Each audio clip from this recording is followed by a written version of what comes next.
Conheçam nossos parceiros. Eles apostam em nosso conteúdo. Eleganto, puro estilo e confiança. Chocoterapia, participando dos seus momentos mais felizes. Nossa lojinha, de tudo e mais um pouco. Espaço History, educação e entretenimento. History Park, a sala de aula que você sempre sonhou, onde você quiser. Rede Mauá. Somos a rede do mundo inteligente. Construção histórica, assessoria empresarial. Olhando o passado, projetando o futuro.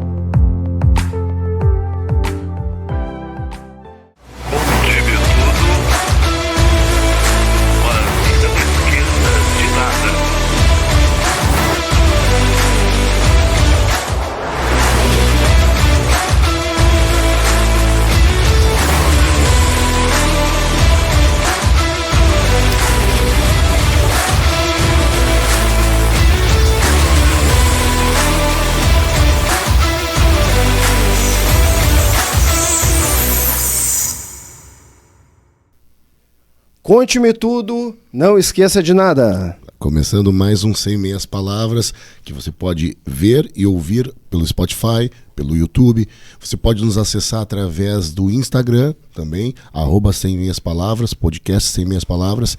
Você pode acessar a nossa lojinha. Nossa lojinha já começando diretamente, Zé, com o merchan, né, para fazer o merchan das duas camisetas, do chefe do povo, da nossa cozinha prática do Zé, né, mas Vamos também ajudar hoje o Pod a divulgar todos os parceiros, porque depois nós vamos precisar de um patrocínio para ajudar o nosso atleta hoje. Hoje tem um atleta aqui convidado. E olha só, Dia dos Pais chegando, dá um foco aqui, João. Estar com o meu pai, amo de paixão, canequinha comemorativa, tá lá na nossa lojinha, então por isso que eu comecei falando direto e reto, nossa lojinha, né? Além da nossa lojinha, os nossos apoiadores do Mauá, né, que estão sempre presentes conosco. E o slogan do Mauá, tu gravou? Somos a rede do mundo inteligente. Eu sou apaixonado por esse slogan. Slogan inteligente, né? Pô! E também, os nossos apoiadores, a Chocoterapia. Hoje nós temos um parênteses na Chocoterapia. Olha aí. Temos aqui presente uma aniversariante que sempre compra bolo da Chocoterapia. Olha aí. Que delícia. As festas lá é garantida com o sucesso da Chocoterapia. Delícia. Chocoterapia que você pode acessar através do Instagram, do site, e você pode pedir lá um orçamento de um bolo artesanal, que é a especialidade da Chocoterapia, além de doces, gourmet, bolos de pote e uma variedade de doces. Eu já vou me meter nesse merchan todo aí, porque as ideias vêm vindo, não posso deixar escapar, porque depois de uma certa idade, a gente pode falar com a nossa parceira da Chocoterapia, pedir um bolo para fazer lá no dia que vai ter um galeto para arrecadar fundos para o nosso atleta, que depois vamos divulgar o nome, poder ir numa competição e a gente fazer uma rifa show. Do bolo da Chocoterapia para contribuir também, né? Show de bola. E aí fica por conta do Sem Meias Palavras e atrás para a gente contribuir de uma forma com esse evento lá, né? Com certeza, com certeza. Com divulgações e a presença também, né? Não vamos perder esse movimento aí. E hoje o negócio é esporte, né? É esporte e é touché. De alto nível. Touché. Cara, hoje o negócio tá num nível mais alto agora, assim, né? Normalmente eu penso assim, né? Quando eu falo desse esporte, assim, tu já pensa assim, né? Uma coisa mais requintada, né? Sempre assim tu pensa dessa... Tu não imagina dessa forma? Eu já me imaginei de várias formas. Com essa espada, posso usar até como defesa da onça, né? Imagina tu saindo de moto ali. De moto, de brisa e de... E de sabre. Espada. E sabre, florete. É. Gente, obviamente você já deve estar sabendo, nós estamos falando da esgrima, né? A esgrima que é um esporte olímpico, né? E tá chegando aí as Olimpíadas, né? Em seguida, e hoje o tema é esporte. É esporte. Que tu quer apresentar o nosso... Gostaria. Por favor. Que eu acho que tu conhece até mais ele do que eu, né? tá virando de praxe o nosso convidado ter sido meu aluno. Cara, esse cara aqui deu aula pra... Gente, esse cara deu aula pra todo mundo nessa gente. Eu encontro a pessoa na rua, se eu vou na padaria com ele, alguém foi aluno dele. Que bom que as pessoas lembram da gente com carinho, né? Então o nosso convidado de hoje é o Arthur Botelho, né? Esgrimista do Lindóia Tênis Clube. Isso. E eu quero fazer uma ressalva muito importante no podcast de hoje. Que tu como pai e eu como pai vamos levar como exemplo. Quando tem uma família por trás de um atleta, com certeza. Primeiro passo que vem, antes de mais nada, é a educação. Né? E como a gente conhece toda a família, para os nossos ouvintes aí, as irmãs do Arthur foram nossas colegas, a Tainá ainda é nossa colega, e a família do Arthur é uma família que investiu em educação, e hoje colhe os frutos. E interessante que o pai do Arthur se fez presente, chegou agora, mas fez questão de se fazer presente, então isso representa para um cidadão o quê? Ele tem um suporte. Com certeza. Né? E aqui nos bastidores, a gente conversava antes, o Arthur trazia alguns detalhes, e aí eu fico me reportando, né, que como é importante a presença familiar nesse núcleo, que um atleta ele seja feito do quê? De uma pessoa que ele tem um equilíbrio emocional. Então, assim, eu queria também agradecer de antemão o pai do Arthur, aí eu vou deixar o Arthur se apresentar e apresentar o pai, nome do pai. Bom, me chamo Arthur Botelho. Faço esgrima há mais ou menos, faz uns 6 anos. Esse ano completa 6 anos. E foi tudo com o apoio da família. Então, primeiramente eu queria apresentar o meu pai, Sérgio. Sérgio Botelho. Me acompanhou desde o início. Sempre começou com os treinos, principalmente a Tainá, que está presente aqui, mas não está participando aqui da mesa. Ambos sempre participaram comigo desde o início. Eu queria conhecer o esporte, achei um esporte diferente, me bateu muita curiosidade porque eu sempre gostei de brincar desde pequeno, sempre gostei de brincar com vareta, que envolvia o combate, eu sempre adorei. Então quando eu descobri por meio da internet que tinha esse esporte, eu queria participar de qualquer forma. Então eu pedi ajuda para minha mãe, para meu pai, para ver onde é que poderia ter, né? A gente entrou em contato, começou a ver que tinha na Sojipa, tinha no União. E a gente marcou para fazer uma aula experimental na Sojipa. E tu falou que já brincava já de Sim, espada? Sim, desde pequeno. No pátio, assim, e toda hora tava brincando. Porque normalmente assim, né, o menino ou a menina sempre tem alguma coisa que gosta mais, né? Andar de bicicleta, a bolinha de gude, né? O videogame hoje em dia, né? Ele foi para uma área diferente, né? Eu poderia ter sido esgrimista, sabia? Eu andava com um cabo de vassoura atrás das costas e dizia que era o Jiraiya. Poderia. No meu tempo era o Zorro. O Zorro. Óbvio, o Zorro. Não, eu até comentei com eles, assim, eu sou de uma cidadezinha do interior, onde era bem comum ter bambu. E os brotos de bambu a gente brincava de espadas, né? Então, assim, começava na brincadeira, mas terminava em agressão entre eu e meu irmão. Coisa de irmão, né? E aí depois o pai terminava a competição. Chegava cheio de vergão. Então, acho que não tem essa criança que um dia não tenha, né, brincado de esgrima. Mas aí essa brincadeira passou de brincadeira... Começou a se tornar algo sério com o tempo, sim. Porque, assim, de início, como a maioria da criançada brasileira gostava de jogar bola. Eu comecei jogando bola. Aí eu queria fazer uma escolinha de futsal. Porque eu gostava de jogar bola. Então, a minha mãe, ela falou assim, tu pode fazer qualquer esporte, exceto futebol. Por causa que, por experiência e convivência, todo dia o meu pai jogava bola e voltava todo machucado. Então ela já tinha... Então a competição já vem no sangue, né? Tu viu? Pelo jeito, o pai ia pro jogo para não perder, né? Exatamente. Então, toda vez que ela teve essa lembrança que toda vez que o meu pai chegava do futebol, ele chegava todo machucado e ela não queria reviver isso de novo. Então ela falou, escolhe qualquer outro outro esporte, exceto futebol. Daí, como eu havia dito pra vocês, eu fui na internet, comecei a pesquisar e eu vi esgrima. Eu comecei a assistir vídeo e gostei. Aí a gente foi na Sojipa, fizemos uma aula experimental. Inclusive foi a Tainá e o pai, e o Sérgio, que foram... Na Sojipa? Isso, na Sojipa. Adorava a Sojipa. Sabe que eu joguei na Sojipa vôlei, lá, por muito tempo. Muito tempo mesmo. Cheguei a entrar pro time da Sojipa lá na época. Sim. Mas era, não sei se juvenil, era... Nem lembro, né? Faz tantos anos. Uma provocadinha? Pode. Sabia que... Atenção, os nossos alunos aí. Tainá, o time dos professores de vôlei não perdemos para os alunos ainda. É verdade. Então fica o desafio. Fica sempre, aí são a geração a gente tem uma tradição, não consegue nos ganhar. Aqui no Colégio de Palote tem uma tradição. Quando tem o jogo na interclasses lá, o recreativo lá no começo lá com os professores. E a gente sempre, né, ganha. Última vez, inclusive, assim, eles abriram uma vantagem, assim, né? Foram abrindo. Mas a gente foi só pra dar o gostinho. Foi só pra dar o gostinho. Depois ter uma virada, foi um massacre. E aí nós não vamos te interromper mais, por favor. É bom que aí flui, ainda mais falando com esporte, que ano olímpico tem que envolver assunto que tem esporte. Pra mim, ano olímpico é sagrado. Tem que ter esporte. Então, continuando, a gente foi fazer aula experimental.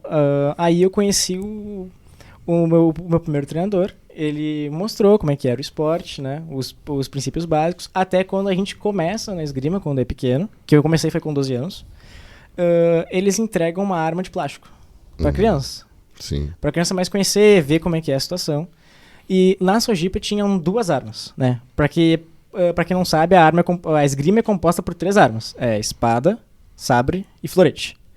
Na esgrima tinha o sabre e o florete, nessa época. Então, ele me apresentou as 2 armas, apresentou as suas regras, e por interesse, eu gostei muito mais do sabre, que é um esporte. É uma modalidade da esgrima mais agressiva, ela flui mais. Então, acaba que eu quis... Foi o que me encantou. Foi a modalidade que eu vi que eu encontrei o meu estilo nela, o meu estilo de jogo. E tu achou desde o começo que tu ia seguir, né? Ou tu pensou assim, eu vou tentar esse esporte aí, se não der eu vou pra outro, né? Que tem essa aí, né? A minha filha, eu disse assim, ela tem 5 anos, né? Faz balé. Aí eu disse pra minha mãe, se ela quiser, deixa ela fazer balé, né? Até onde ela quiser. A hora que ela encher o saco daquilo ali, ela vai dizer, não quero mais, né? Aí eu vou dizer pra ela, tem a patinação. Ela vai dizer, patinação. Não, patinação não, eu tenho experiência. A minha tem 18, né? Não é bom. Qual é interessante, né? O mundo gira e cai assim, as fotos dos 15 anos da Yasmin foi o pai da Tainá, que gentilmente a Tainá foram fazer um dia de chuva lá no centro de Porto Alegre, né? Vê como as coisas, né, acabam, o ciclo da gente, né? Ele volta e meia a gente se encontra. Ela foi pra patinação. Quebrou 2 vezes o braço. Meu Deus. Aí a minha esposa disse, não, agora ela vai de novo. Isso faz parte. Deixa eu riscar aqui. Patinação, patinação não. Mas como lista. Tudo assim, a gente agora consegue observar que pessoas desenvolvem habilidades diferentes, né? Com certeza. Mas o gosto pela competição faz com que o atleta tenha um gosto diferente à competição, né? Porque treinar e não competir... E tu acha que tu olhou assim desde o começo, assim, a pessoa brilhou?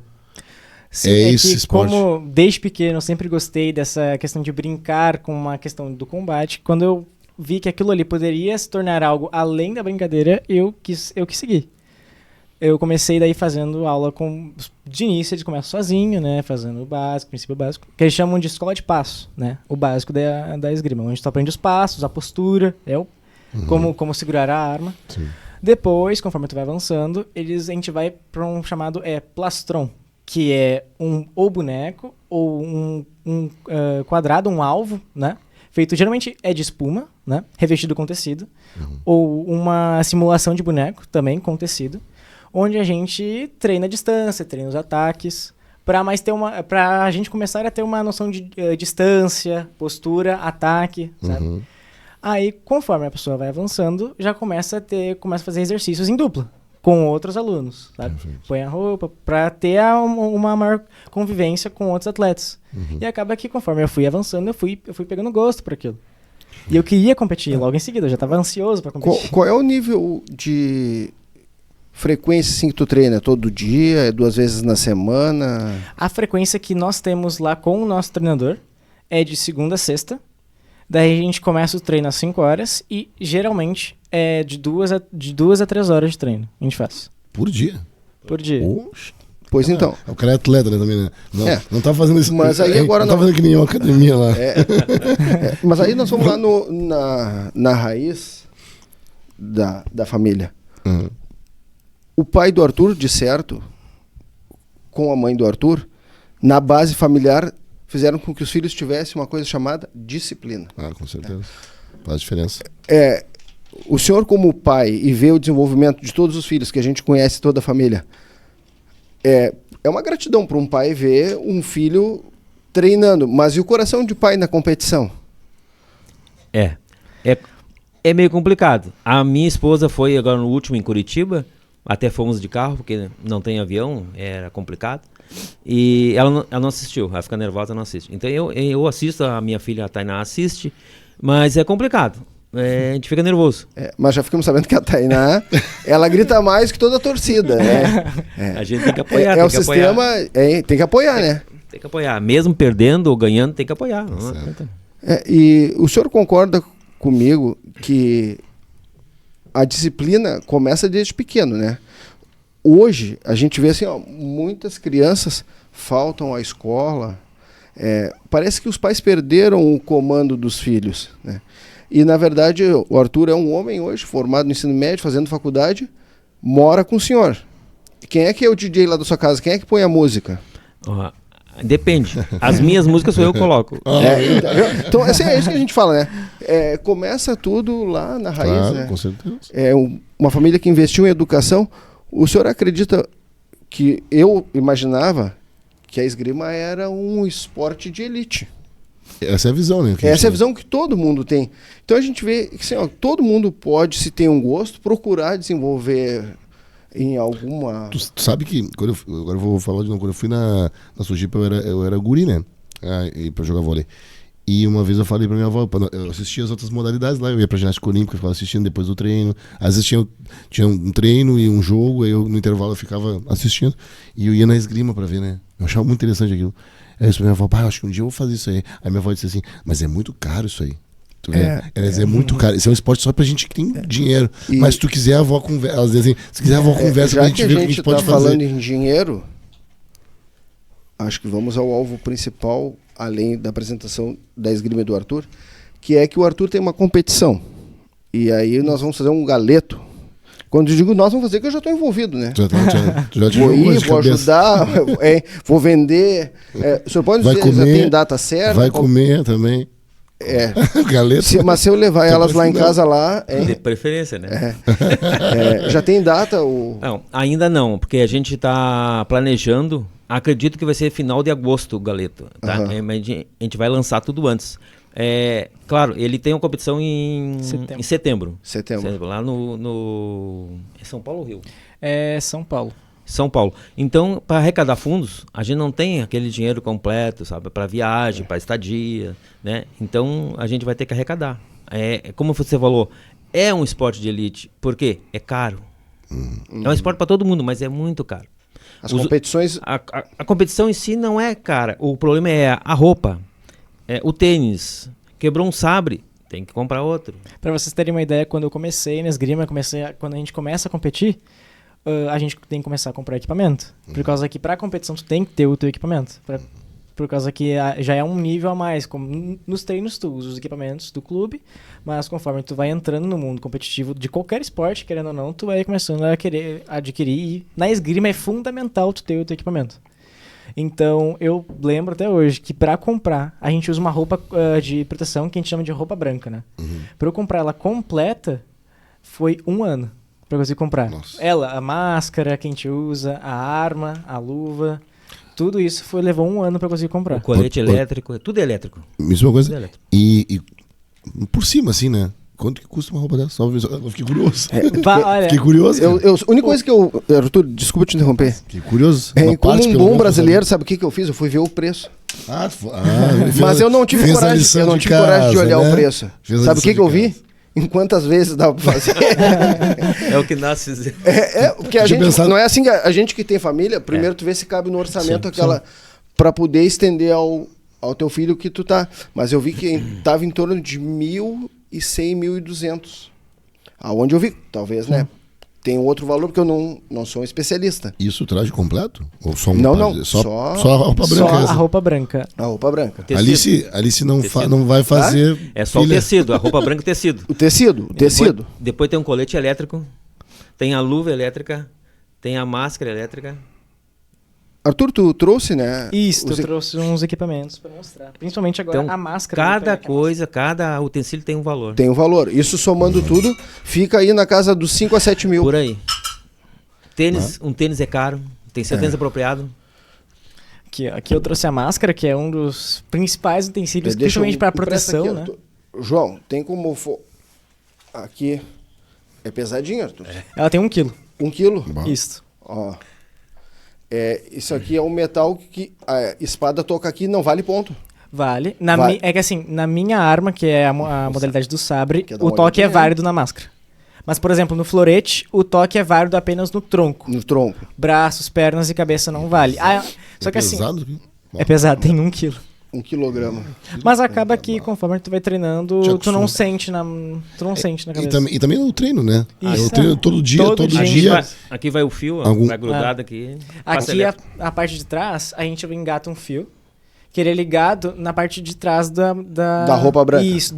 Aí colete. é do colete elétrico. Do colete elétrico. Isso. Porque daí quando tem um contato, vai ter a ligação com o fio. Cada competidor tem o seu colete. Isso, tem o seu colete. Até porque em competições até estaduais e nacionais, tu tem que ter o teu nome nas costas. Daí cada um tem que ter o seu. Se quiser deixar em cima da mesa aqui, Arthur, Deixa fica à vontade aí. Já virado pra câmera, fica mais... E a tua arma é o florete. Não, a minha arma é o sabre. O sabre. Tu trouxe também para nos mostrar, né? Eu trouxe aqui. É que eu li tanto florete que eu fui estudar, né? Claro. Liçãozinha de casa tem que ter feito, né, professor? Esse aqui é um metal que também tem ali atrás, Leandro, se tu olhar, onde vai a conexão dos fios. Ó. Sim. Para quando tocar, fazer o contato. A pontuação é feita automática pelo toque. Já aparece no painel. Só que... Consegue focar aqui, Joãozinho? No painel, que a gente conecta os fios, ele... Ainda por trás disso tem um árbitro que vai decidir de quem foi o toque. No painel só vai iluminar. Ele, com base nas regras... ele vai decidir de quem foi o toque. Porque muitas vezes, principalmente na minha arma, as 2 luzes irão acender. Na minha arma. É muito frequente as 2 luzes acenderem.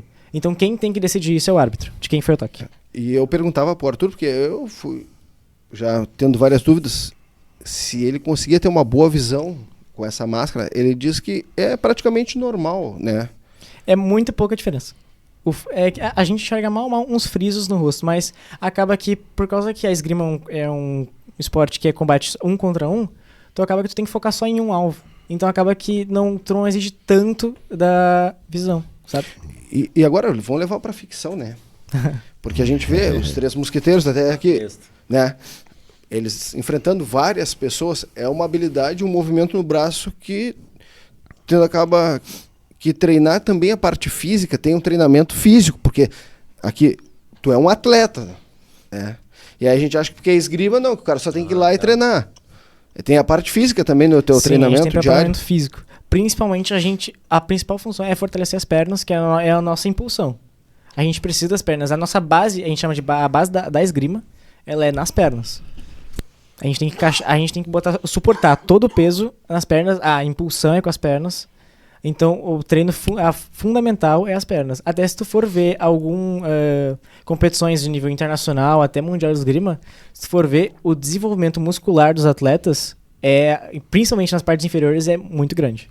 Eu vi uma entrevista também de umas meninas na internet de esgrima, e que elas falaram que treinam também muito para não ter uma disparidade assim de uma parte com a outra. Sim. Eu achei incrível isso aí, né? Eu nunca tinha parado para pensar nisso, porque por causa do tipo de posição, né, que se coloca, né?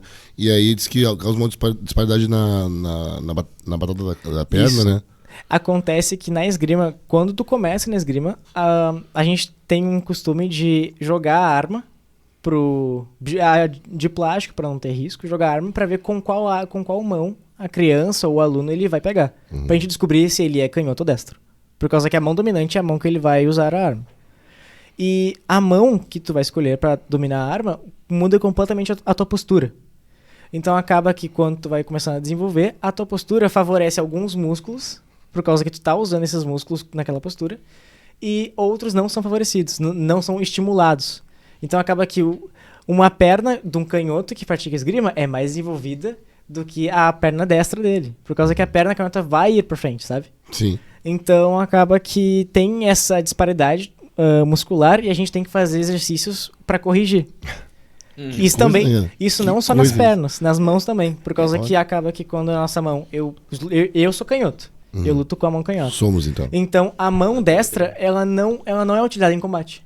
Não é utilizada. Então, acaba que a gente tem que treinar também a mão destra. Pra que não tenha essa disparidade. Como em outras lutas a gente vê, assim, os competidores falando, faz diferença lutar com um canhoto e um destro. A tua posição... Tem diferença. Tem diferença. Até por causa que tem a questão da linha de ataque. A gente fala que na esgrima, um canhoto, ele tem uma certa vantagem contra um destro. Por causa que a linha de ataque é diferente. Porque, como no mundo, a maioria das pessoas são destras. E na esgrima não vai ser diferente. A maioria dos atletas são destros. Sim. Então, um destro, ele tá acostumado a treinar contra outros destros. Quando ele pega pra enfrentar um canhoto, é uma linha de ataque diferente. Então, acaba que isso dificulta pra ele. E um canhoto, por ser a minoria, ele tá sempre acostumado a jogar contra destros. Então, quando um canhoto enfrenta outro canhoto, ambos têm essa dificuldade. Sim. Por causa que a linha de ataque é diferente. Isso aí eu sou complicado. Eu sou destro para escrever, canhoto para comer. Meu Deus. E aí eles brigavam, antigamente, se tu ia comer com a mão esquerda, a minha avó muitas vezes... Amarrava a mão. Corrigia. Então são coisas assim, talvez me travaram de ser um esgrimista. Um esgrimista, né? Então, aí a gente tem que ter, hoje em dia, todo esse cuidado na educação, porque daqui a pouco tu tá privando, né, alguém de...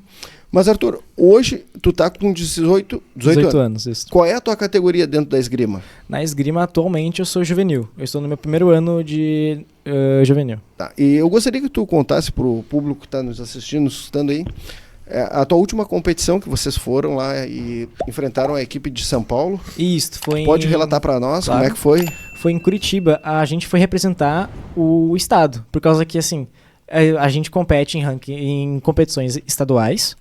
E o top 4, os 4 melhores classificados, com base em pontuação nessas competições, são levados para essa competição por equipes nacional, em Curitiba.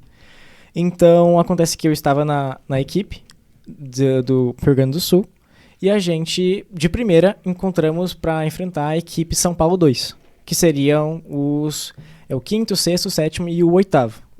Do ranking de São Paulo. Categoria adulto. Isso, adulto. A gente estava jogando acima, uma categoria acima. Aí nós conseguimos ganhar deles e a gente foi enfrentar a São Paulo 1, que seriam os 4 melhores classificados do estado de São Paulo.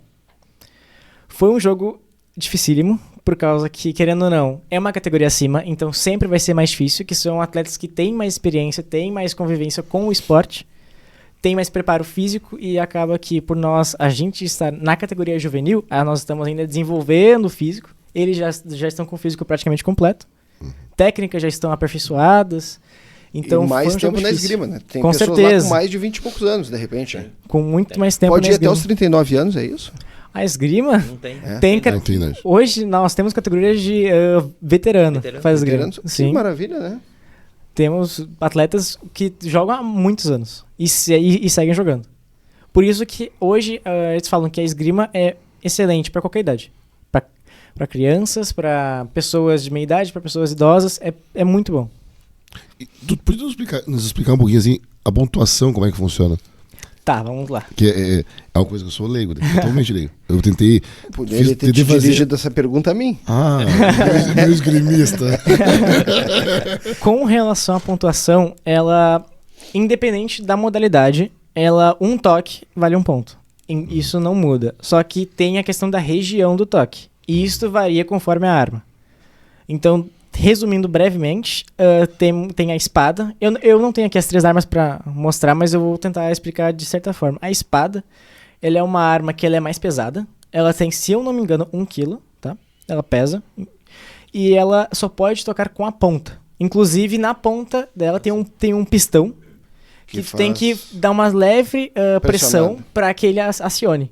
E o toque só vale com a ponta. Só que vale o corpo todo. Inclusive o pé, dos pés à cabeça. Vale o corpo todo. Sim. Então é um jogo que tu tem mais áreas de toque, só que o toque ele é um pouquinho mais difícil de ser realizado, porque necessita ser com a ponta. Então acaba que é um jogo mais estudado, um jogo mais lento. Por causa que o corpo todo tá exposto ali. Tu só tem a arma pra defender. Então se tu for ver um jogo de espada, ele é um jogo mais lento. Um jogo que precisa de mais estudo. Inclusive, ele é um jogo de tempo. Que ele tem a questão do cronômetro.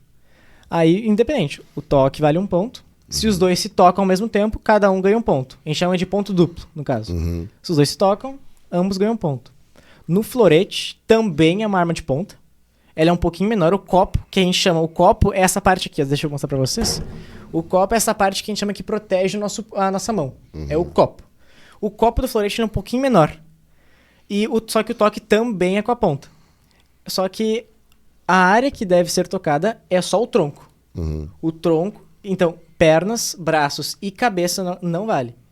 Só que, querendo ou não, quando a gente põe a máscara, tem essa parte que a gente chama que é a barba da máscara. Então, o tronco ainda pega uma parte da barba. Então, se tu for ver uma máscara de um floretista, ela tem um risquinho cinza aqui, que ainda é uma área válida, sabe? Sim. Então, é o tronco e um pouco da barba da máscara. Então, vale o toque com a ponta também.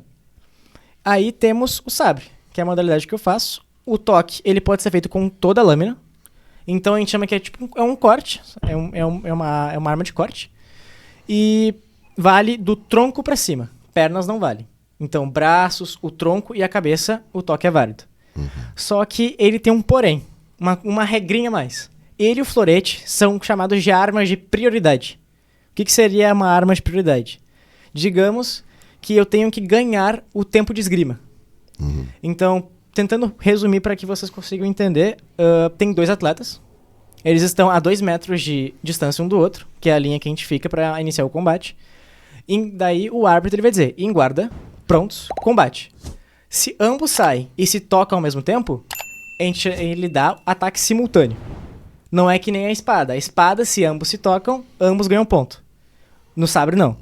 No sabre, se ambos se tocam, ataque simultâneo, ninguém ganha ponto. Voltam para os lugares, em guarda, prontos, combate. Um dos dois inicia o braço antes do ataque. Ambos se tocam ao mesmo tempo. Só que ele inicia o ataque antes. Ele ganhou o tempo de esgrima. Então o ataque é dele, porque a prioridade foi dele. E tem tipo um VAR para definir isso aí? Porque é muito rápido o tempo de reação. Nas pools, que a gente chama que é uma fase classificatória, não é utilizado o VAR. É apenas o olho do árbitro. O olho e a interpretação do árbitro. A partir das fases eliminatórias, começa a ser utilizado o VAR. O juiz ele tem livre escolha para querer ir lá conferir, caso ele tenha dúvida. O meu colega aqui, ele é meio leigo. Meio leigo? Né, eu fiz avançado. Eu fiz a minha lição de casa também, cara. Eu queria que tu contasse para ele, porque acho que ele não estava quando a gente estava nos bastidores aqui. Aquele golpe que tu falou, onde tu te machucou, que os dois fizeram ao mesmo tempo. Isso, é o lançado. Isso foi um caso que foi durante uma competição que, ocasionalmente, eu e o outro atleta que estava competindo, nós demos o mesmo golpe, lançado. Que é um golpe que a gente, literalmente, a gente se joga. A gente dá um golpe, é um golpe longo pra tocar. Ocasionalmente toca com a ponta, por causa que é um golpe tão longo que a gente estica a mão. Só que, por acaso, ele também usou esse golpe. E acabou que a gente se chocou no ar. E quando eu caí com o pé virado. Isso. E quem é que estava na arquibancada nesse dia? A Tainá estava na arquibancada. Não, e aí ela não podia entrar, porque ele estava... Ela entrou. Não, porque aí precisou de atendimento médico, né? Isso. Aí ela contou para nós aqui nos bastidores que ficou desesperada, né? Sim, eu não sabia qual era o grau da lesão, Sim. né? Então, assim, quando... A gente fica imaginando, numa competição, a família, como é que fica emocionalmente. Tanto aí que falou que a esposa dele não quis nem assistir, né? Sim. Mas eu sou chorão, tá? Se numa competição dessa toco o hino nacional do Rio Grande do Sul, eu choro. Mesmo não sabendo hein? Então, tem que ter todo um preparo emocional para isso, né? Vocês têm algum acompanhamento dentro do clube, quando representa o estado? Psicológico? Não, acaba que psicológico nós não temos. A gente mantém o preparo físico, o preparo técnico e a questão psicológica, o nosso treinador ele fortalece muito isso. Uhum. Por causa que ele fala que a esgrima ela é 90% mental. Uhum. A esgrima ela tem costume de ser comparada que é o xadrez com pernas. Eu ia dizer, parece um xadrez, é tudo estratégia. Ela é comparada, ela é dita como xadrez com pernas por causa que... E até eu comentei, porque assim, ó, tem pessoas que conseguem inibir a gente com o olhar. Aí eu falei, Arthur, tu consegue enxergar o olho do outro competidor? Porque daqui a pouco tu pega uma pessoa tão focada que aquilo vai... Ele disse, não, muito só se tu estiver muito próximo, né? Então, é interessante, porque é tudo dentro da tua concentração, do que tu trabalhou, né? Enfrentando as habilidades do outro. Mas eu, sinceramente, eu não enxergaria esse movimento nunca, né? Na hora da competição, é mais intuitivo ou tu consegue observar o movimento... Acaba que isso vem com o preparo dos treinos. A gente acaba se acostumando a cuidar muito, não a lâmina em si, mas o posicionamento da mão do atleta. A gente vê pela mão dele. Por causa, dependendo da mão, a gente consegue antecipar e ver por qual linha ele está atacando. Que a gente chama de as paradas, que é um método de defesa que a gente utiliza. Então, a gente consegue pela mão, a gente fica muito de olho na mão do adversário. Então a gente acaba que consegue, por meio da postura das mãos, prever e adiantar o ataque e conseguir fazer defesa. E, Arthur, hoje tu recebe Bolsa Atleta, né? Faz faculdade, mas a gente vê assim que o valor não é suficiente para custear competições. É bem difícil. Tu acha que sim, né? Agora vamos entrar até num âmbito mais político. Deveria ter um incentivo. Eu não vou falar de competidores de ponta que vão para as Olimpíadas, mas sim aquela outra categoria de pessoas que estão se desenvolvendo, ter um incentivo maior. Porque assim, a gente está diante do teu caso, né? Até brinquei com ele antes do senhor chegar, que eu e o Leandro, que somos sócios, né? A gente tem a expectativa que o nosso pod cresça, né? Então, na mesma expectativa que a gente tem de crescimento, é a mesma expectativa que nós vamos depositar no Arthur, dele ser um grande atleta. E aí ele vai dizer lá nas Olimpíadas de 2000 e... Agora a próxima é 2028. Que ele vai estar... o primeiro podcast que eu fui foi no Sem Meias Palavras, né?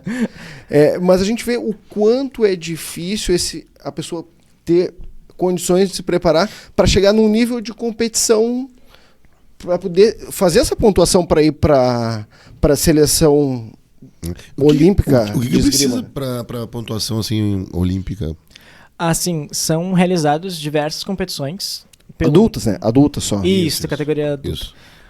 São realizadas diversas competições, onde elas têm a questão da pontuação, tem um somado de pontos. E ao final das competições, só quem tem a pontuação suficiente poderá se classificar. E às vezes, muitas vezes, não só na esgrima, mas em vários esportes, países não conseguem ir para as Olimpíadas. Muitos não conseguem. E aí, me ajuda, tu que é professor da área de História, Geografia e áreas afins, né? Vou te dar essa moral aí. O pessoal que mora na região central ali do país, fica mais fácil de se deslocar para as competições, né? Com certeza. Da região sul, o investimento de tempo, né? O pai do Arthur nos relatou aqui que a Curitiba foram de carro, né? Fomos de carro. 10 horas. 10 horas de viagem. Isso. Imagina. E cansativo. Ele já chega lá fisicamente. Sim. Com desgaste, né? A gente planejou chegar um dia antes, né? Sim. Aí ele vai dormir tranquilo, aí de manhã a gente foi pra competição. Uhum. Se ele tivesse chegado 2 dias antes, seria melhor, mas aí é mais um dia de hotel. Exatamente. Diárias. Aí quantas diárias?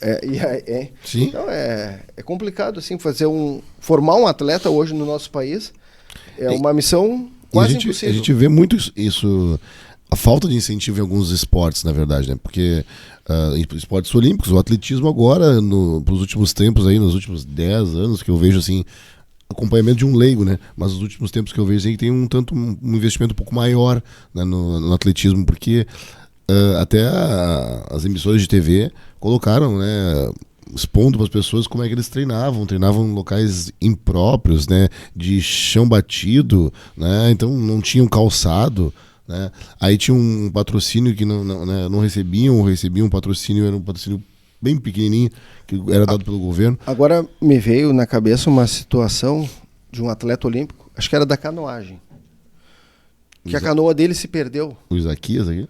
Não. Te minto, agora me recordo, foi com salto com vara. Bem igual a canoagem, igualzinho a canoagem. Se perdeu no avião e ele teve que competir com a vara emprestada, que é de fibra de carbono. A tua espada, tu tem uma só. Não é espada, me lembra... Sabre. Tu tem uma só? Não, a gente geralmente leva mais de uma pra competição. Por causa que acaba que tem risco, por ela ser uma arma flexível, ela tem o risco de quebrar durante o combate. E se tu Colete não tem elétrico. Colete elétrico, eu, no momento, tenho 2. Aí tu Um vê reserva. que o custo é dobrado, porque eu tá lá numa competição, né? Dá o acaso de tu ter um prejuízo de um equipamento. Tem que seguir competindo, né? Pra ti entrar numa competição tem que ter 2 sabres, tudo duplo. Inclusive os fios que a gente usa, a gente tem fio reserva, inclusive, pra caso ocorra de algum fio dar problema. A gente A tem logística reserva. não é tão simples, não. Não é só subir no carro e ir, né? Tem toda uma logística. Por causa que na esgrima, se tu tá lutando, quebra a tua lâmina e tu não tem outra, tu não consegue seguir o combate. Então, acaba que se tu não tem outra, pode ser que alguém empreste, pode ser. Só que no meu caso, por exemplo, eu sou canhoto. Se eu sou um atleta, por ser canhoto, são poucos atletas que são canhotos. Então a arma, ela tem diferenças de mão para mão. Tem diferença pra tem canhoto? diferença, isso. O copo, principalmente no copo, a largura do copo, ela é mais para um lado do que para o outro. Ô, João, o copo é essa partezinha aqui, né? Isso, é a parte que a gente que protege a mão. Baixar ali, né? Deixa eu mostrar aqui pra câmera Isso. a diferença. Vai me Isso. furar aqui, ó. É furar. Não, eu sou perigoso. Morte do host do programa. E... Arthur, vê se o senhor não quer uma água. Não, agora não. E o pior é que isso aqui, ó, quando quebra, não serve nem pra fazer uma carne. Gaúcho, né? Fala em gaúcho, né? Arthur, nos relata como é que era a questão da esgrima dos gaúchos. Tu falou nos bastidores pra nós. Antigamente, agora dificilmente, eu nunca vi pessoalmente, só eu tenho a questão do conhecimento histórico. Mas era praticado aqui a esgrima crioula, que era geralmente para resolver assuntos familiares, não era considerado um esporte. Era mais para resolver debates, brigas, intrigas. Onde no facão e no punhal. Podia ser os dois, ou o facão ou o punhal. Então, em uma mão, a mão dominante tinha o facão ou o punhal, e na outra mão tinha um pano de couro, por causa que ele servia para aparar os ataques. E daí, geralmente, por questão de honra, o combate era até alguém sangrar. Quando alguém sangrasse, ele perdia. Mas se o assunto era um pouquinho mais sério, podia até a morte. Cara, é muito interessante sim, a gente entender que um atleta ele não é só feito de habilidades, né? O cara conhecer o esporte que ele está vivenciando, ele conhecer a história.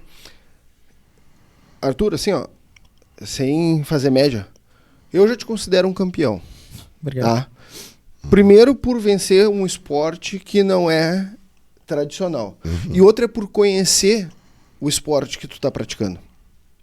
Porque, assim, ó, o que acontece? Muitos atletas fazem o esporte, mas não sabem nem a origem do seu esporte. Então, a gente vê o quê? Que imbuído dessa missão, né, é uma questão de tempo para que assim, tu possa alavancar nas competições e futuramente fazer parte, né? Com certeza. Eu até já vou fazer um merchan aqui na Globo, né? Porque o Arthur, Na Globo. ele nessa Olimpíada, ele não vai, mas pode, né? Ser comentarista, por que não? Ué? Então, assim, ó, na verdade, parabéns, Arthur. Primeiro por estar, né, dentro de todo esse contexto da esgrima, trazer até a questão histórica dos gaúchos, né? Arthur, assim, ó, é diferente quando a gente está numa competição e vê a bandeira e tocar o hino do Rio Grande? Soa diferente? Soa diferente. Acaba que a esgrima não tem esse costume, sabe? Da questão, como nas Olimpíadas, onde o pódio, se for para países diferentes, toca o hino dos países. Mas quando a gente entra em pista, a gente vê muitas bandeiras, principalmente na arquibancada, de clube, de país. Então acaba que quando tem essa competição por equipes, como eu havia dito, que cada um leva a honra de representar o estado, a gente leva a bandeira. Por causa que, por ser equipe, é sempre 4 contra 4. São 3 titulares e 1 reserva. Então a gente põe na nossa... que sempre tem um espaço para os atletas ficarem no fundo de pista. A gente sempre leva a nossa bandeira do Rio Grande do Sul e deixa ali. Porque, tanto para nos impulsionar, como para... A gente fala que a gente quer botar medo, porque é o Sul, sabe? A gente quer representar o Rio Grande do Sul. Então, a gente põe ali porque representa a gente. Quer mostrar que é forte, é guerreiro e bravo. E não deixa de ser uma verdade, né? O gaúcho tem como é tradição essa bravura, né? E até eu brincava com elas lá em casa, lá, falava depois de crise, pós-enchente, né? Aí eu falei para elas, olha, desde que eu me conheço como pobre, isso faz 47 anos, o pobre a gente sempre teve na crise. Sim. Se tu não trabalhar, tu não paga a conta, tu não te alimenta, né? Então, no nosso estado, onde o que predomina, assim que a gente vê, é o futebol, mas já aconteceu de ter lá, largar o Corinthians, se destacar o basquete, a Sojipa teve muitos anos um time de vôlei. Judô. Mas esgrima é uma coisa assim que a gente não vê no dia a dia. A prefeitura, o governo do estado, as secretarias municipais, assim, eles não organizam competições dentro do Rio Grande do Sul ou entre clubes organizam? Acontece que, com relação à esgrima, a gente tem a FRGE, que é a Federação Rio Grandense de Esgrima, ela faz e ajeita essas competições estaduais que ocorrem. Então acaba que, geralmente, os clubes eles se combinam, porque acaba que, hoje em dia, só tem esgrima aqui no Rio Grande do Sul em 2 clubes. O Lindóia Tênis Clube, que é o que eu participo, e o Grêmio Náutico União. Então, a competição estadual é entre a gente. Então, acaba que se torna a questão da rivalidade entre os 2 clubes, sabe? Uhum. Antigamente, tinha esgrima na Sojipa. Acabou que mas eles não quiseram prosseguir. Os 4 atletas que competiram são do mesmo clube ou são de clubes diferentes? Os 4 atletas que representam o Sul, que está no top 4 estadual do adulto, ambos são do Lindóia. Do Lindóia Tênis Clube. Isso. E hoje, essas competições nacionais, elas têm um calendário ou é eventual? Como é que... Não, tem um calendário anual que logo no início do ano já tem esse calendário, inclusive, com data, tudo certinho. Então tu sabe, já assim, ano que vem eu vou em tal e tal competição. Isso. Eles sempre lançam o calendário bem no início do ano. Lá para janeiro, fevereiro já tem o calendário pronto, de todo o decorrer do ano. Então já fica aqui um apelo, né, aos empresários que acreditam no esporte, que se quiserem fazer uma ajuda de custo pro Arthur aí, pode ser através de 100 Meias Palavras, a gente passa o contato do pai do Arthur aí, né, para que a gente possa ajudar. Vamos deixar aparecendo aqui, João. Ó. João, depois nós vamos colocar aqui embaixo do vídeo, aqui no vídeo, que aí vai aparecer pra gente ali o contato do pai do Arthur, para, né, possíveis doações aí também, né? Hoje em dia a gente tá nessa vibe toda aí de que o pessoal contribui bastante, né? Com vaquinha, né? Com vaquinha, acho legal isso aí. Principalmente para incentivar esporte, né? Poxa vida. E eu digo olímpico, que, né? E eu digo que a esgrima é um esporte que ele é novo no Brasil, sabe? Uhum. Ele tem, se eu não me engano, 95 anos. É muito novo o esporte. Uhum. E acaba que agora ele tá crescendo, ele tá sendo incentivado. Inclusive lá pra São Paulo, estão tendo projetos em escolas que estão levando a esgrima para as pessoas pelo menos conhecerem o esporte, para ver que aquilo não é uma coisa só de filme, não é algo fora do alcance.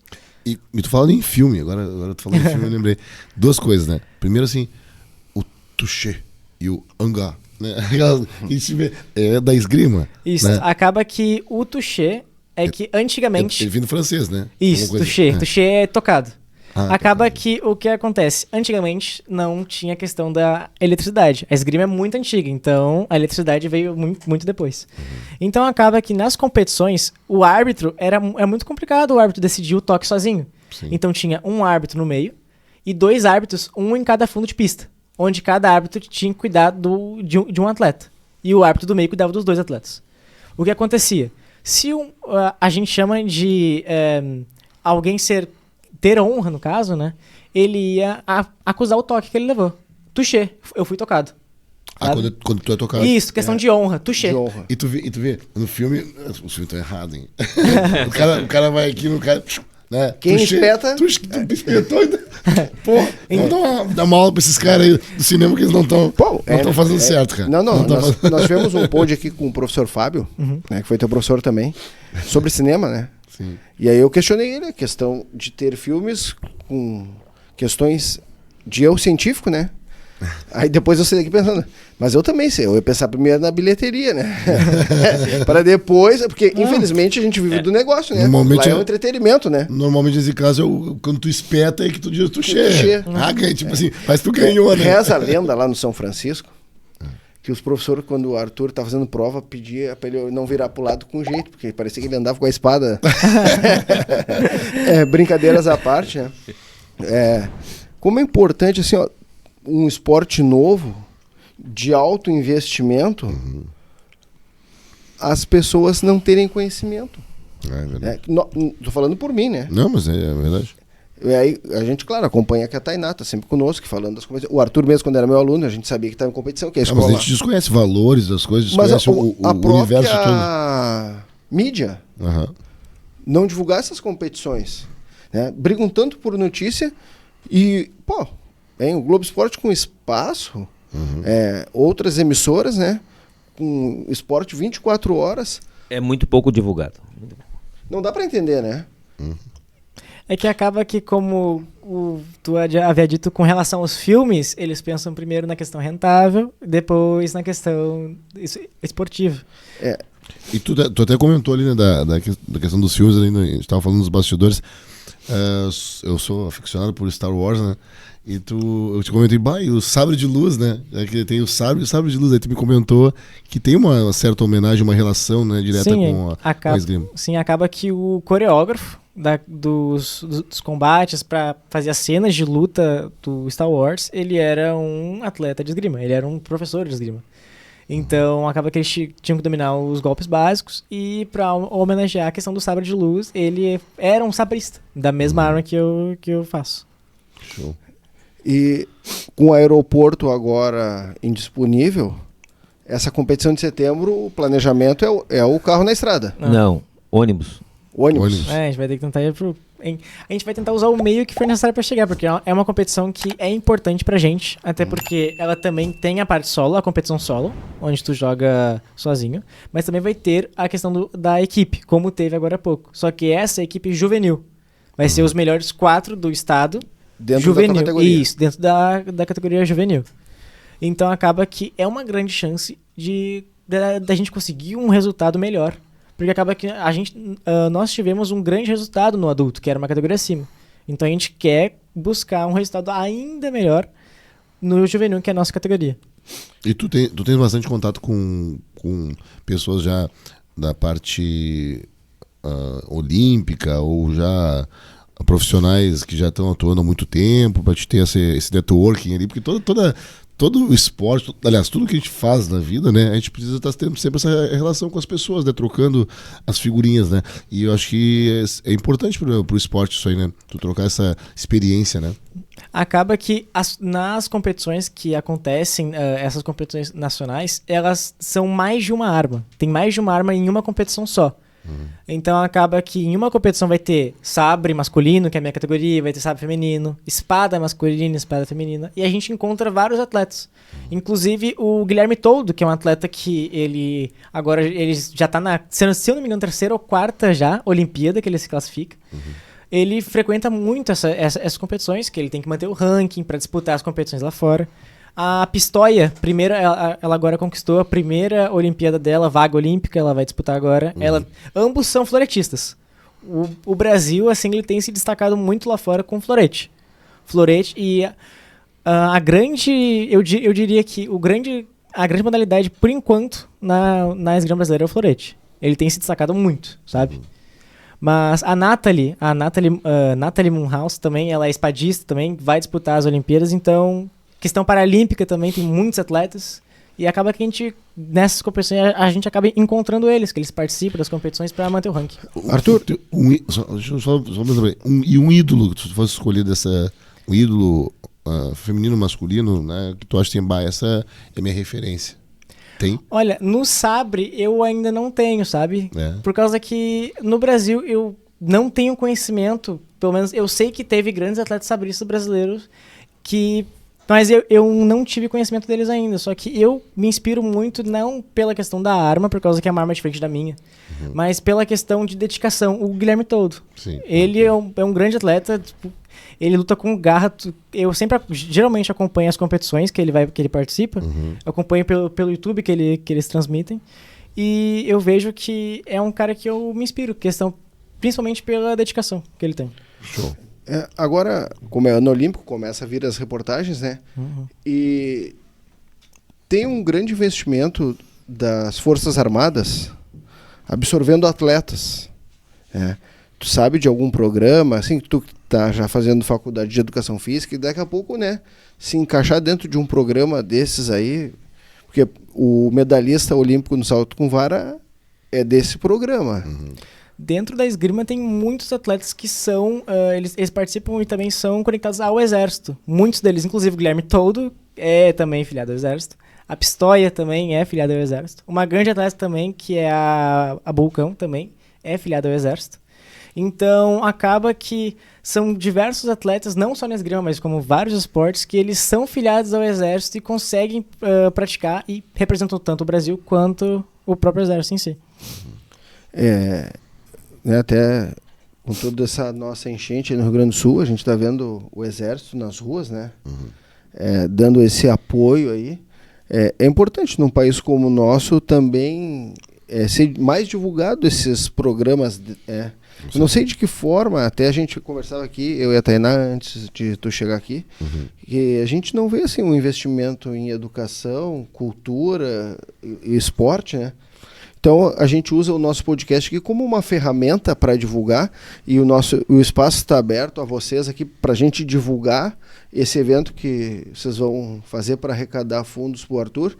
E aí, de antemão, eu estou me responsabilizando, nós vamos falar com a nossa colega para fazer uma rifa da chocoterapia para contribuir, né? E a nossa bandeira agora aqui é da esgrima. É isso aí. É isso aí. Nosso objetivo é poder divulgar o trabalho de todo mundo, né, Arthur?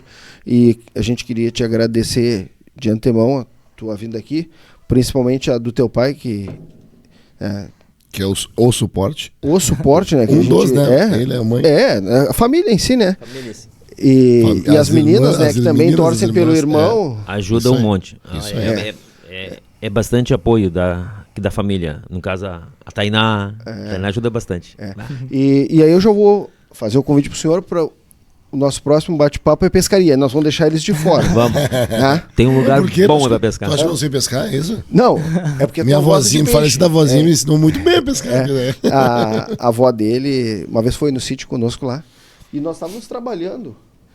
E ela pegou a vara de pescar e foi pra dentro do açude. Tava na beirinha da barranca, cara. E aí de longe, assim, sabe? Nós... Pera aí, até nós conseguirmos chegar lá.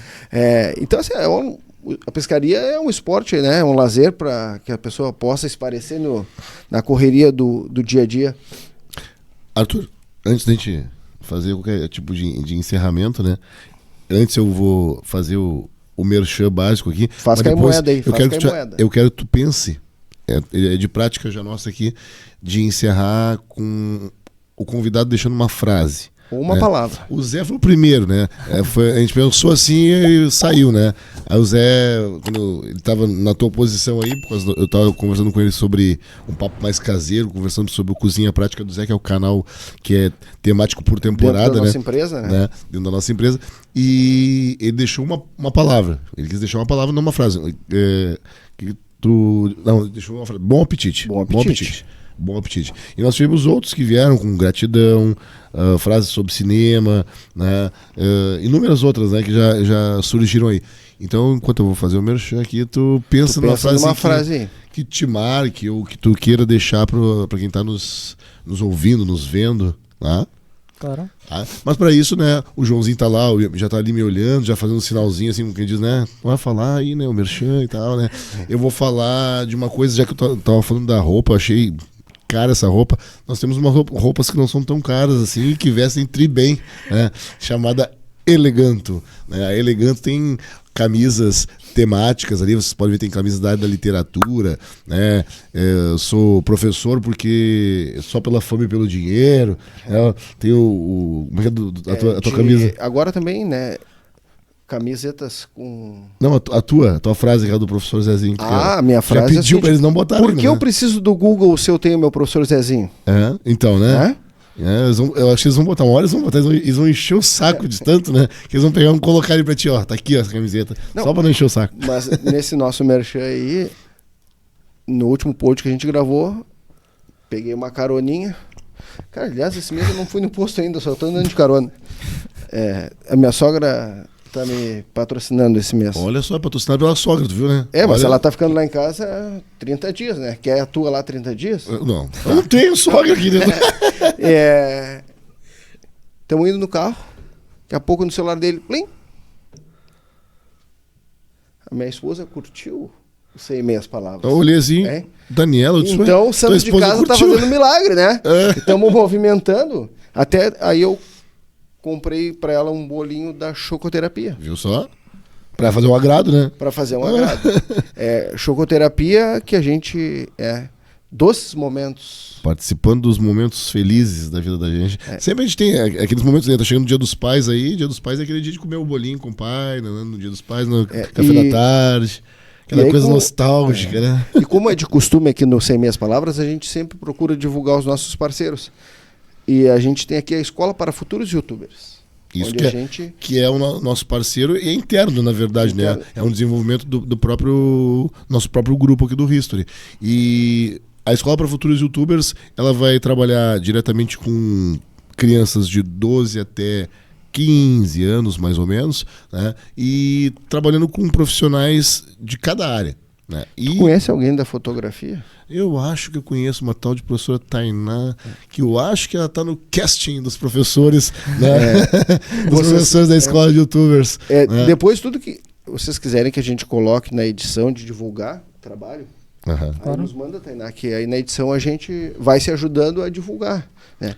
Quem sabe amanhã ou depois, né, a gente não possa desfrutar das glórias, né? Aí o Arthur vai dizer assim, eu vou competir em Natal. Tu gosta de Natal? Não, eu não só gosto, como eu queria morar lá. Nós vamos para aqui bancada, mas nós vamos fazer mais fiasco que a Tainá. Vamos gritar mais que a Tainá. Com certeza. É bom a gente poder descontrair quando a gente só entre amigos, né? É muito bom. Os podcasts aqui são tranquilos, porque a gente tá sempre com o pessoal que é bem chegado da gente aqui, que a gente tá acostumado, né? Que a gente no dia a dia trata. Isso é show de bola. Pensou na frase? Pensou? Pensei, tá pronto já. Vai lá então. Vamos lá. Eu quero usar essa frase que é um toque. Um toque que a gente usa na esgrima, que eu acho que ele serve não só como um toque, mas como inspiração. O a fundo. Independente do que tu queira fazer, se tu gosta daquilo, vai a fundo. Vai, se dedica. Então eu acho que ele representa bem o que eu quero fazer, sabe? E como inspiração pros outros, a fundo. Show de bola. Aqui todas as frases, elas são impactantes, assim. Eu vou te sugerir uma coisa agora, que a gente pode criar um mural ali na entrada do escritório e botar assim, só as frases que estão saindo no nosso pod, no final do pod, pra gente marcar assim e deixar tudo registrado, escrito ali. Show, né? Show de bola. É diferente quando a gente conversa com pessoas que têm conteúdo, né? E o nosso podcast tem por missão a gente trazer conteúdo. Não trazer coisas por trazer assim só para buscar mídia. Buscar que sim, o nosso pod esteja a serviço, né? De divulgar os parceiros, levar informação. Durante a enchente a gente recebeu o conselheiro tutelar, subprefeitos, abrindo esses espaços, médicos. E agora vamos se encaminhar para o esporte, né? Esporte, exatamente. Arthur, muito obrigado. Eu já era um admirador quando tu foi meu aluno, pela tua postura, né? Um admirador da família de vocês, com a união que o teu pai e a tua mãe fazem entre irmãos. A gente vê quando a Tainá fala emocionada, né, da relação de vocês. Parabéns pro senhor por manter essa família aí. E o espaço está sempre às ordens para vocês. Nós agradecemos aí a participação E você que está nos ouvindo em casa, na academia, correndo na Deixa rua... eu falar aquela coisinha igual. Pode falar. Vai lá. Também pode nos ouvir no... Spotify. Tu gosta do Spotify? Eu tô falando até bonito agora. Caminhando diferente. Tem uma menina, só pra gente encerrar assim, tem uma menina que começou a estudar esse ano aqui, a filha da Cláudia, que é do primeiro ano. Quando ela chegou na escola, ela disse assim: mãe, o meu professor é famoso. Porque teve um vídeo que viralizou lá no Zona Norte com 10 milhões de visualizações. O meu professor é famoso. Nem eu sabia, cara. Mas eu corrigi ela. Quando tu falar, assim, eu tenho um professor famoso, bonito e milionário. Porque essas amizades que a gente tem, isso não tem preço, isso é valor. É verdade. Então, se você está nos ouvindo, nos escutando, nos vendo na academia, no parque, qualquer lugar que você estiver... Andando de carona no carro? Tem um botãozinho aqui embaixo, no YouTube, vermelhinho, escrito inscreva-se, né? Clica ali, não dói e não dá choque, né? Ajuda a gente, desculpa a brincadeira, mas ajuda a gente pra caramba. Se tu clicar ali, ele vai te notificar essa informação de que nós temos um episódio novo que tá surgindo, a temática, um aviso de um episódio que vai voltar a acontecer. Alguma coisa vai te avisar. E também o botãozinho ali da curtida. Se você gostou, curte. Não gostou, dá um dislike ali também. Faz parte também, né? Faz parte da vida, né? A gente tem que aprender, é crescimento, né? E ao mesmo tempo... Vai a fundo, né? E compartilha. Se tu gostou, compartilha, porque você está levando essa informação para outras pessoas. O YouTube vai entender que isso é relevante, vai entregar para outras pessoas. O Spotify também. Então, vai lá, curte, te inscreve, compartilha, faz tudo que você puder para nos ajudar aí e para te curtir mais podcasts como esse, enriquecedores. Maravilha. Zé, um abraço. Um abraço. Até a próxima. Até a próxima, Arthur. Muito obrigado, Arthur. Obrigado. Tranquilo. Um abração. Mestre. Arthur, brigadão. Até mais, pessoal. Um abraço. Grande abraço. Tchau, tchau. Tchau. Conheçam nossos parceiros. Eles apostam em nosso conteúdo. Eleganto. Puro estilo e confiança. Chocoterapia. Participando dos seus momentos mais felizes. Nossa lojinha, de tudo e mais um pouco.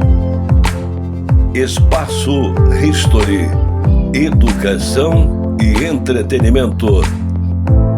History Park, a sala de aula que você sempre sonhou, onde você quiser. Rede Mauá. Somos a rede do mundo inteligente. Construção histórica, assessoria empresarial. Olhando o passado, projetando o futuro.